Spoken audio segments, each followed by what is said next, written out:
प्रिय मित्रों, जब जीवन में सारे रास्ते बंद लगें और परेशानियां घेर लें, तब संत रविदास का संदेश हमें उम्मीद और धैर्य बनाए रखने की प्रेरणा देता है। संत रविदास कहते हैं कि संकटों में हार न मानो, क्योंकि अंधेरे के बाद ही उजाला आता है। मन को स्थिर रखो, विश्वास और भक्ति से अपने अंदर की शक्ति को जगाओ। जब राहें बंद लगें, तो अपने कर्मों पर ध्यान दो और ईश्वर की शरण में जाओ। कठिन समय अस्थायी है, प्रिय मित्रों, लेकिन सच्ची भक्ति और धैर्य से हर बाधा पार की जा सकती है। यही संत रविदास का सच्चा उपदेश है। कभी भी हार मत मानो, क्योंकि भगवान हमेशा साथ होते हैं। मित्रों, जो भी मनुष्य अपनी जिंदगी से हार चुका है, संत रविदास की ये कथा जो भी ध्यानपूर्वक ढंग से सुनता है, वह हमेशा सफलता को प्राप्त करेगा। चलिए कथा की शुरुआत करते हैं। प्रिय मित्रों, बहुत समय पहले उत्तर भारत के एक छोटे से गांव नरहरपुर में एक साधारण सा लकड़हारा रहता था, जिसका नाम था रामदयाल। रामदयाल गांव के किनारे एक छोटी सी कुटिया में अपनी पत्नी सावित्री और 2 छोटे बच्चों गोपाल और राधा के साथ रहता था। रामदयाल की जिंदगी सादगी और मेहनत से भरी थी, पर सुख शांति उससे कोसों दूर थी।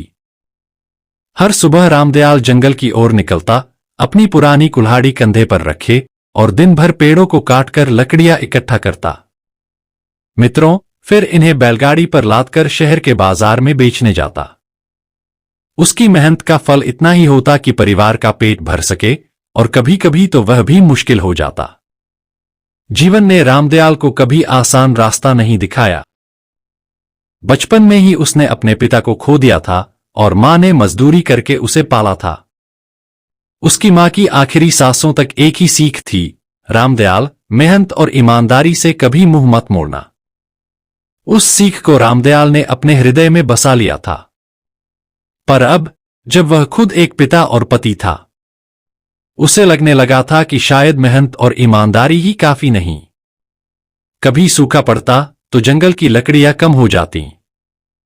कभी बारिश इतनी होती कि लकड़ियां गीली होकर बिक नहीं पाती। बाजार में भी लकड़ियों के दाम कभी कभी इतने कम हो जाते कि रामदयाल को खाली हाथ लौटना पड़ता। प्रिय मित्रों, सावित्री हर रात बच्चों को सुलाकर रामदयाल के पास बैठती और कहती, सब ठीक हो जाएगा, तुम चिंता मत करो। पर रामदयाल के चेहरे की उदासी उसकी आशा को धीरे धीरे निगल रही थी। एक दिन रामदयाल के जीवन में सबसे बड़ी विपत्ति आ पड़ी। वह जंगल में एक पुराने विशाल बरगद के पेड़ को काट रहा था। पेड़ पुराना था और उसकी जड़ें कमजोर। जैसे ही रामदयाल ने कुल्हाड़ी का वार किया, पेड़ अचानक धराशायी हो गया और उसका मोटा तना रामदयाल के पैर पर आ गिरा। दर्द की एक तेज चीख उसके मुंह से निकली और वह जमीन पर गिर पड़ा। जंगल में उस समय कोई नहीं था। घंटों तक वह दर्द में तड़पता रहा, अपने परिवार की चिंता में डूबा। शाम को एक चरवाहा उधर से गुजरा और उसकी कराह सुनकर दौड़ा। उसने गांव वालों को बुलाया और सबने मिलकर रामदयाल को बैलगाड़ी पर लादकर गांव लाया। गांव के वैद्य ने उसका पैर देखा और गंभीर स्वर में कहा, हड्डी टूट चुकी है। इसे आराम चाहिए और इलाज के लिए अच्छा हकीम चाहिए। कम से कम 2 महीने तक यह चल फिर नहीं पाएगा। यह सुनते ही सावित्री की आंखें भर आईं। गोपाल और राधा, जो अभी छोटे थे, मां के पास सिमटकर रोने लगे। मित्रों, रामदयाल बिस्तर पर लेटा छत की ओर देख रहा था। उसका मन चीख रहा था, हे भगवान, मैंने क्या बिगाड़ा था तेरा? मेरे बच्चों का क्या होगा? अब तो सारे रास्ते बंद हो गए। उसी समय गांव में एक खबर तेजी से फैली। संत रविदास जी, जिन्हें लोग भगवान का सच्चा भक्त और दुखियों का सहारा मानते थे, नरहरपुर के प्राचीन शिव मंदिर में प्रवचन देने आ रहे थे। गांव में उत्साह की लहर दौड़ गई। लोग कहने लगे, संत रविदास की एक बात मन को बदल देती है। उनके दर्शन से जीवन में प्रकाश आता है। रामदयाल बिस्तर पर पड़ा यह सब सुन रहा था। उसके मन में एक छोटी सी चिंगारी जली। मित्रों, उसने सावित्री से कहा, मुझे संत जी के दर्शन करने हैं। शायद उनकी बातें मेरे मन को राह दिखाए। सावित्री ने कहा, पर तुम चल कैसे पाओगे? तुम्हारा पैर, रामदयाल ने बीच में ही टोकते हुए कहा। तू मुझे खाट पर लिटाकर मंदिर ले चल। बस, मुझे उनके सामने पहुंचना है। सावित्री ने गांव वालों से मदद मांगी। गांव के कुछ युवकों ने रामदयाल को खाट पर लिटाया और मंदिर की ओर चल पड़े। रास्ते में लोग रामदयाल की हालत देखकर दुखी हो रहे थे। कोई कहता, बेचारा रामदयाल, इतना मेहनती, फिर भी इतना दुख। कोई कहता, अब इसके परिवार का क्या होगा? मंदिर में भीड़ उमड़ रही थी। संत रविदास जी मंच पर शांत भाव से बैठे थे। उनकी आंखों में करुणा और ज्ञान का प्रकाश था। जैसे ही रामदयाल को खाट पर लिटाकर मंदिर के सामने रखा गया, संत जी की नजर उस पर पड़ी। मित्रों, संत रविदास ने मुस्कुराकर कहा, आज यहां एक ऐसा व्यक्ति है जिसके मन में अंधेरा छाया है, पर मैं उसे बताने आया हूं कि कोई रास्ता कभी पूरी तरह बंद नहीं होता। रामदयाल की आंखें आंसुओं से भर गईं। उसने कांपते स्वर में कहा, संत जी, मेरी जिंदगी खत्म हो चुकी है। मेरा शरीर टूट गया, मेहनत बेकार गई और मेरे बच्चों का भविष्य अंधेरे में है। अब मैं क्या करूं? संत रविदास ने गहरी सांस ली और बोले, बेटा रामदयाल, जब रात सबसे गहरी होती है तभी सुबह सबसे करीब होती है।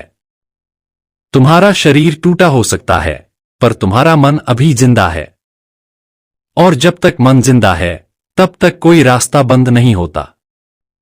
रामदयाल ने आश्चर्य से पूछा, पर संत जी, मेरा मन तो टूट चुका है। मैं हार गया हूं। प्रिय मित्रों, संत रविदास जी ने मुस्कुराते हुए कहा, मन की हार तब होती है जब तुम उसे हारने दे देते हो। आओ, मैं तुम्हें एक कहानी सुनाता हूं।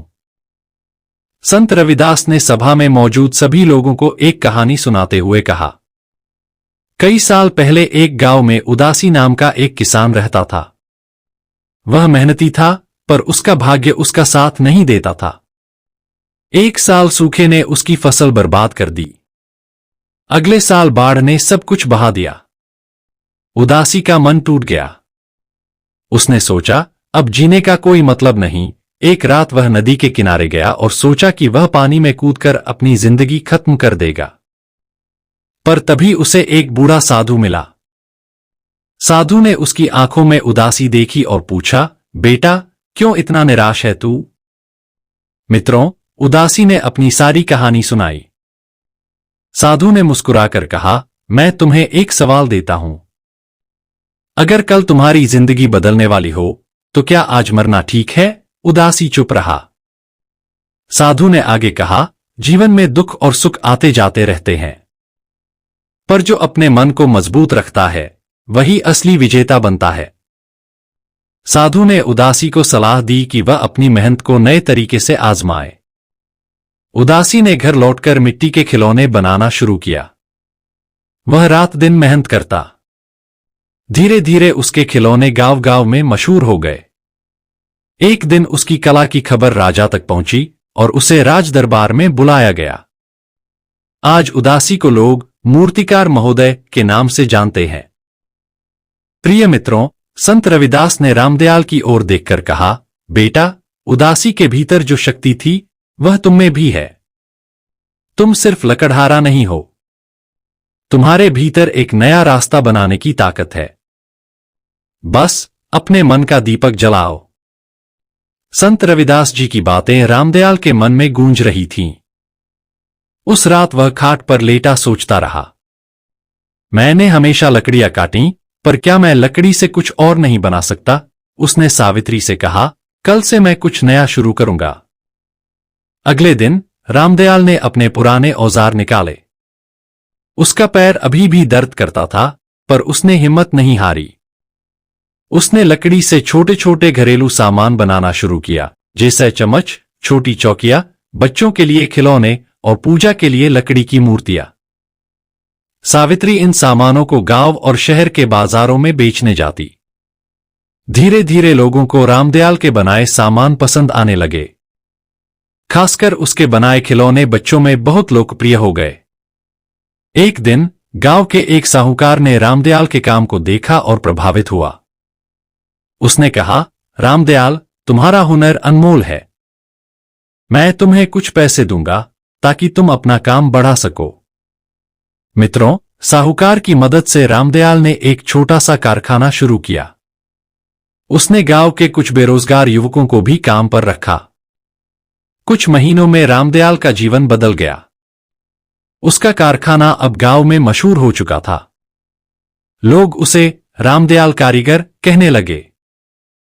उसके बच्चे गोपाल और राधा अब स्कूल जाने लगे थे। सावित्री के चेहरे पर भी मुस्कान लौट आई थी। गांव के लोग रामदयाल से प्रेरणा लेने लगे। वे कहते, जब रामदयाल ने इतने कठिन समय में हार नहीं मानी तो हम क्यों हारे। मित्रों, 1 साल बाद संत रविदास जी फिर नरहरपुरा आए। रामदयाल अपनी खाट छोड़कर अब लाठी के सहारे चलने लगा था। वह संत जी के चरणों में गिर पड़ा और बोला, संत जी, आपने मेरे मन का अंधेरा दूर किया। आपने मुझे सिखाया कि असली रास्ता मन के भीतर होता है। संत रविदास ने मुस्कुराकर कहा, बेटा, मैंने तो सिर्फ तुम्हारे भीतर का दीपक जलाया। रास्ता तुमने खुद बनाया। जब मन का दरवाजा खुलता है तब ईश्वर भी उसी दरवाजे से आता है। रामदयाल की कहानी यहीं खत्म नहीं होती। उसने न केवल अपने परिवार का बल्कि पूरे गांव का जीवन बदल दिया। उसका कारखाना अब गांव की शान बन गया था। लोग दूर दूर से उसके बनाए सामान खरीदने आते। रामदयाल ने अपने बच्चों को पढ़ाया और गोपाल बड़ा होकर एक शिक्षक बना, जबकि राधा ने कला में नाम कमाया। संत रविदास जी की सीख रामदयाल के मन में हमेशा गूंजती रही। मन चंगा तो कठौती में गंगा। प्रिय मित्रों, जब मन शुद्ध और सकारात्मक हो तब ईश्वर स्वयं उसमें निवास करता है। यह कथा हमें सिखाती है कि जीवन में जब सारे रास्ते बंद दिखें तब अपने मन को टटोलना चाहिए। हर अंधेरे में एक रोशनी छिपी होती है और वह रोशनी हमारे मन की शक्ति है। संत रविदास जी ने रामदयाल को यही सिखाया कि बाहरी बाधाएं तब तक हमें रोक नहीं सकती जब तक हमारा मन मजबूत है। प्रिय मित्रों, संत रविदास ने आगे कहा, चाहे कितना भी कठिन समय हो, उम्मीद का दामन थामे रखें। मन की शक्ति से हर बाधा को पार किया जा सकता है। परिस्थितियां चाहे जैसी हों, मेहनत और ईमानदारी से कभी पीछे न हटें। ईश्वर पर भरोसा और धैर्य हर मुश्किल को आसान बनाता है। सच्चे मन से की गई भक्ति जीवन में चमत्कार लाती है। जब भी आपका मन निराश हो, रामदयाल की यह कहानी याद करें। अपने मन का दीपक जलाएं और देखें कि कैसे सारे रास्ते खुलते चले जाते हैं। मन के रास्ते कभी बंद न होने दें। मित्रों, कथा पसंद आने पर लाइक शेयर जरूर करना। धन्यवाद।